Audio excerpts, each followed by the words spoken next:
रमेश रात के 9 बजे ऑफिस से घर आया। रमेश की पत्नी ने आते ही उससे लड़ना शुरू कर दिया क्योंकि वह उसे पसंद नहीं करती थी। रमेश ने कहा, मुझे खाना तो दे दो। पत्नी बोली, खुद जाकर खा लो, मुझे नींद आ रही है। रमेश चुपचाप सुनता रहा। पत्नी पूरी रात उससे लड़ती रही। जब सुबह हुई तो रमेश ने कहा, मुझे नाश्ता तो दे दो।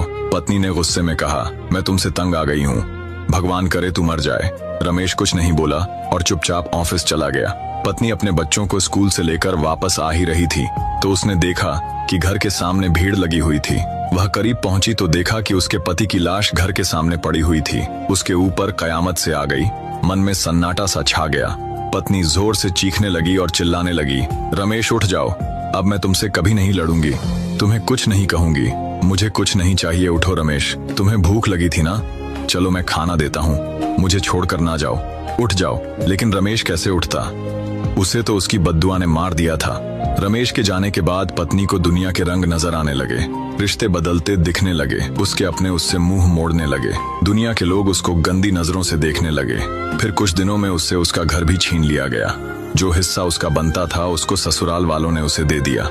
पति के मरने के बाद उसको एहसास हुआ कि पति चाहे जैसा भी हो, चाहे पसंद का हो या ना पसंद का, लेकिन औरत के सर का ताज होता है।